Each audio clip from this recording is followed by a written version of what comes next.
Meaningful সিদ্ধান্ত নেওয়া হয়েছে বলে আমি মনে করি। যেমন ধরুন 10 বছর প্রধানমন্ত্রী বেশি একজন থাকতে পারবেন না, এটা একটা মিনিংফুল হয়েছে। কারণ শেখ হাসিনা যে ফ্যাসিবাদ হয়ে ফ্যাসিস্ট হয়ে উঠতে পেরেছিলেন তার কারণ ছিল যে এমন ভাবে সংবিধানটাকে সাজানো হয়েছিল যার মাধ্যমে তিনি আমৃত্যু তিনি ক্ষমতায় থাকতে পারতেন।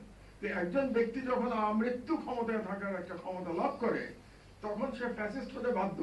সে ফ্যাসিস্ট হবে, এটাই নিয়তি, এটা রাষ্ট্রের নিয়তি, তারও নিয়তি এটা ফ্যাসিস্ট হবে।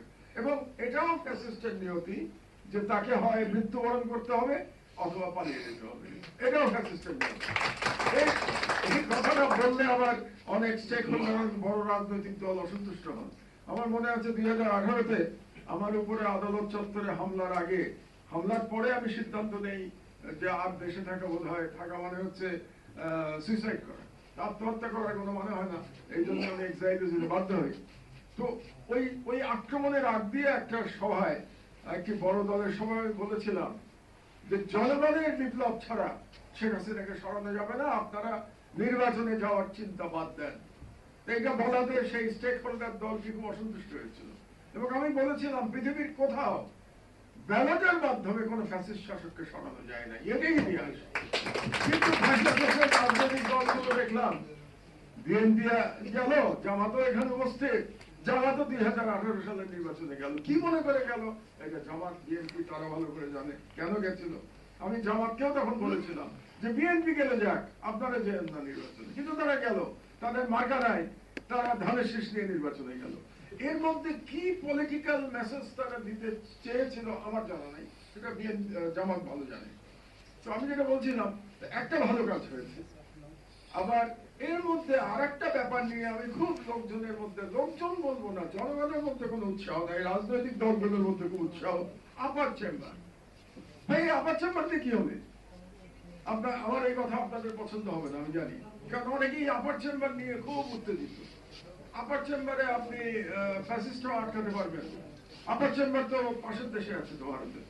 আপার চেম্বারের কাজটা কি? আপার চেম্বারের কাজ হচ্ছে পুরস্কৃত করা, মানে রাজনৈতিক দলগুলো যাদেরকে এমপি বানাতে পারে না তাদেরকে পুরস্কৃত করাটাই হচ্ছে আপার চেম্বার, জনগণের অর্থের টাকায়। আপনি আপার চেম্বার কি করবেন? সেখানেও তো রাজনৈতিক দল যারা লোয়ার, আমি যেটা রাজনীতি যতটুকু সংবিধান বুঝি আমি, যারা জয়লাভ করবেন তারা তাদের মতো করে তাদের লোকজনকে আপার চেম্বারে তারা নমিনেট করবেন। তার মানে দালাল, শব্দটা শুনতে খারাপ লাগবে আপনাদের, দালাল বুদ্ধিজীবী, দালাল পেশাজীবী এবং দালাল সংস্কৃতি কর্মী, দালাল মিডিয়া পার্সোনালিটি, দালাল নটিদের আপনারা আপার চেম্বারে পাঠাবেন। এটাই হচ্ছে আপার চেম্বার।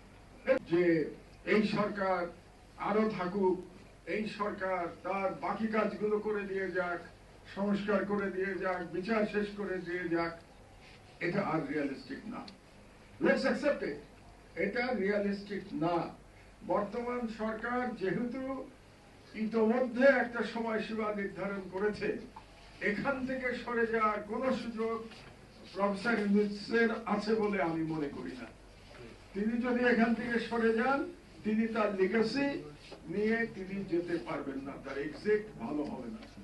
সুতরাং যে অবস্থায় হোক না কেন, নির্ধারিত সময়সীমা যেটা তিনি ঘোষণা করেছেন, সেখানেই নির্বাচন হতে হবে। এই কথাটি একটু আগে আমি আমার এক সময়ের জেলমেট ফখরুল সাহেবকে বলছিলাম, যে উনি জিজ্ঞেস করছিলেন আমাকে যে আমরা আবার ভারতীয় বলয়ে ঢুকে যাচ্ছি কিনা। আমি ওনাকে সোজাসুজি বলেছি যে বর্তমান সরকারের আমলে ভারতীয় বলয়ে ঢুকে যাব আমি বিশ্বাস করি না।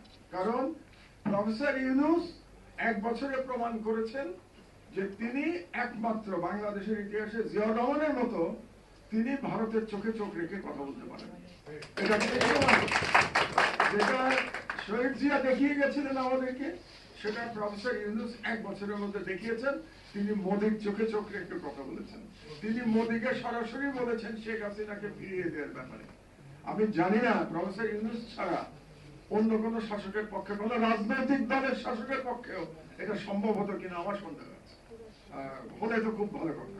তো আমি যে কথাটা বলছিলাম যে আমি আশাবাদী এবং এখন পর্যন্ত আমি প্রমাণ পেয়েছি যে ভারতের ব্যাপারে শক্ত ভূমিকা নিয়েছে বর্তমান সরকার ভারতীয় হেজেমনির ব্যাপারে। ভারতীয় হেজেমনিকে খুব সাকসেসফুলি তারা কাউন্টার করতে পেরেছে। মানে এই সরকারের যদি আমরা সফলতাগুলো হিসাব করি, তার মধ্যে অন্যতম সফলতা হচ্ছে যে ভারতীয় চাপের কাছে নতি স্বীকার না করা। তো সুতরাং বর্তমান সরকারের আমলে আমরা ভারতীয় বলয়ে ফিরে যাব, এটা আমি বিশ্বাস করি না। তবে তার সাথে আমি যেটা অ্যাড করেছি, রাজনৈতিক দল যখন ক্ষমতায় আসবে, যেই আসুক না কেন, তারা কি নীতিতে দেশ চালাবে সেটা সম্পর্কে তো ভবিষ্যৎবাণী করা কঠিন। এই জন্য আমি বলেছি যে রাজনৈতিক দল আসার পরে সেটা দেখা যাবে যে তারা ভারত ব্যাপারে কি সিদ্ধান্ত নেয়। কারণ real politics is a different thing.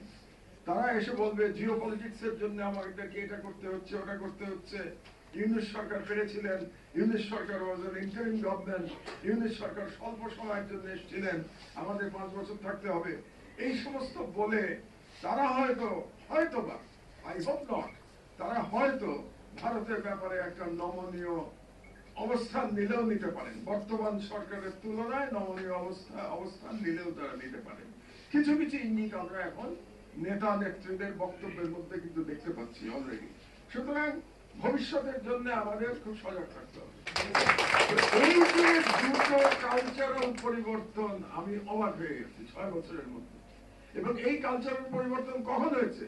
যখন একটা ফ্যাসিস্ট রেজিম 15 বছরেরও দীর্ঘ সময় ধরে এদের ব্রেন ওয়াশ করার চেষ্টা করেছে। তাদের সকল ব্রেন ওয়াশ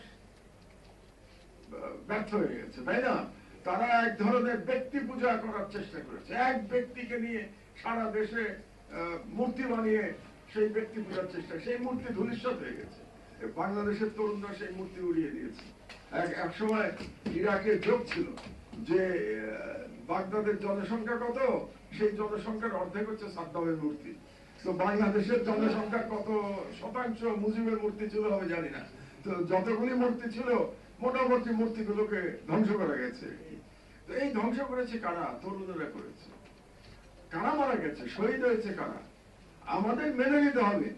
আপনি 50 বছরের চেয়ে বেশি বয়সের একজন শহীদকে খুঁজে বের করেন তো হবে? আমি এখন পর্যন্ত পাই নাই, পেলে আমাকে একটু জানিয়ে না, আমার পত্রিকায় তার ছবি চাওয়া বলবে যে 50 বছরের বেশি বয়স একজন শহীদ হয়েছে জুলাই বিপ্লবে, আমাকে একজন দেখা। তো যারা তরুণদের অবদান স্বীকার করতে চান না, তাদের আয়নায় নিজের চেহারাটা একটু দেখা উচিত। আমরা পারি নাই, তরুণেরা পেরেছে, আমরা পারি নাই। এটা বাস্তবতা, এটা স্বীকার করে নেওয়া। তরুণদের অনেক ভুলভ্রান্তি হচ্ছে, কোনো সন্দেহ নেই। তরুণদের অনেক বিচ্যুতিতে আমি খুব দুঃখ পাই, আশাহত হই। কিন্তু একটা বিষয়ে আমি নিশ্চিত, তাদের মধ্যে কিছু নৈতিক ভুলভ্রান্তি তাদের হতে পারে, কিন্তু দেশের স্বাধীনতার প্রশ্নে তারা তাদের প্রমাণ দিয়েছে যে তারা দেশপ্রেমিক, তারাই প্রকৃত দেশপ্রেমিক, এটা তারা প্রমাণ দিয়েছে। সুতরাং এই দিকে আমি আশাবাদী। আর সবশেষ যে কথাটি আমি বলতে চাই, এটা একটা ভয়ঙ্কর কথা যে একজনে বললেন যে 19টা বিষয় ঐক্যমত হয়েছে, তার মধ্যে 10টা বিষয়ে বলা হয়েছে নোট অফ ডিসেন্ট। তার মানে সেই 10টা বিষয় আমরা ধরেই নিতে পারি যে দলটি নোট অফ ডিসেন্ট দিয়েছে তারা যদি জয়লাভ করে, তো তারা বলতে পারে আমরা তো নোট অফ ডিসেন্ট দিয়েছি, আমরা মানব না। কাজে এটার প্রশ্নটা কিন্তু আমাদের থেকেই যাবে, এবং এই প্রশ্নের সমাধান শুধুমাত্র করতে পারবে নির্বাচিত সরকার, এবং করতে পারবে যদি আমরা ঐক্যবদ্ধ থাকি। আমরা বলতে আমি জনগণের কথা বলছি, আউটসাইড পলিটিক্যাল পার্টি, আমরা যারা রাজনৈতিক দলের বাইরের শক্তি, ভয়েস, আমরা যদি ঐক্যবদ্ধ থাকি, তাহলে হয়তো আমরা চাপ প্রয়োগ করতে পারবো সেই নির্বাচিত সরকারের প্রতি যে বাংলাদেশে যে সংস্কারগুলো আমরা একমত হবো, সেই সংস্কারগুলো যেন ইমপ্লিমেন্টেড হয়। বাট লিগাল কিভাবে এই সরকার, বাকি আর কতদিন আছে এই সরকার? আর 6 মাস। এই 6 মাসের মধ্যে যে লিগাল লুপহোল গুলো যেগুলো আছে, যেটা কিছুটা ইঙ্গিত ইমরান দিয়েছে, সেগুলো কিভাবে সলভ হবে এটা আব্দুর রহমান ভাই ভালো বলতে পারবেন আমার চেয়ে। কিন্তু কোন লিগাল লুপহোল আমাদের রাখা উচিত হবে না, এটা আমি একজন নাগরিক হিসেবে আমি প্রত্যাশা করি। আর সর্বশেষ কথা হচ্ছে যে আগামী নির্বাচনটাকে বানচাল করার জন্য আমরা দেখতে পাচ্ছি যে এমনকি আইন শৃঙ্খলা বাহিনীর মধ্যে ভারতীয় এজেন্টরা কাজ করছে, একজন মেজর তো অ্যারেস্ট হয়েছে, আমরা দেখতে পেয়েছি, তার পরিবার শুদ্ধ অ্যারেস্ট হয়েছে। তো সুতরাং এই ষড়যন্ত্রগুলো কিন্তু চলতেই থাকে, এবং আমরা জানি যে দিল্লিতে ষড়যন্ত্র চলছে, এবং এখানে নানা রকম স্যাবোটাজ হওয়ার সম্ভাবনা আছে, আশঙ্কা আছে, সম্ভাবনা বলে আমি শব্দটা বলি যে আশঙ্কা আছে।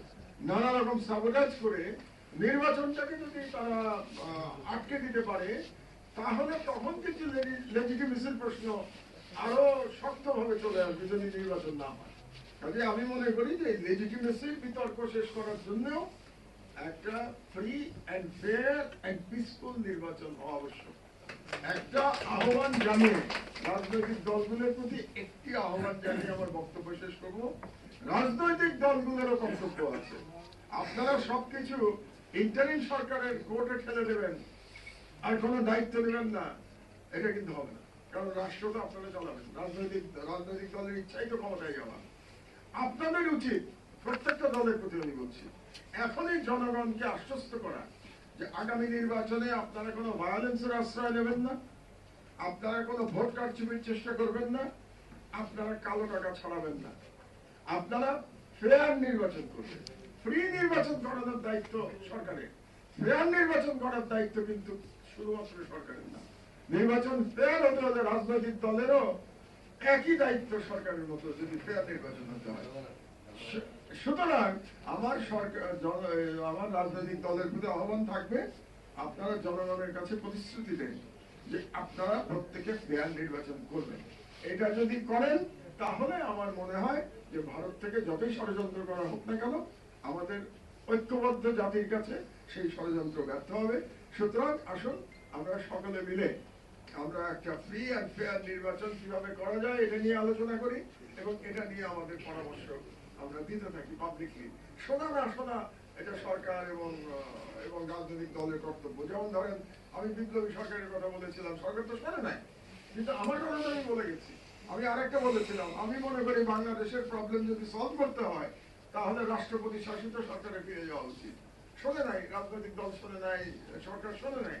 আমি মনে করি এইসব আপার চেম্বার বাদ দিয়ে যদি ফ্রান্স কিংবা আমেরিকার মতো রাষ্ট্রপতি শাসিত সরকারে আমরা যেতাম এবং ক্ষমতা রাষ্ট্রপতি এবং পার্লামেন্টের মধ্যে ভাগ করে দিতাম, যেরকম মার্কিন যুক্তরাষ্ট্রের প্রেসিডেন্ট এবং কংগ্রেস এবং সিনেটের মধ্যে ভাগ করা আছে, এরকম করে দিতাম, তাহলে হয়তো সেটা মোর মিনিংফুল সংস্কার হতো।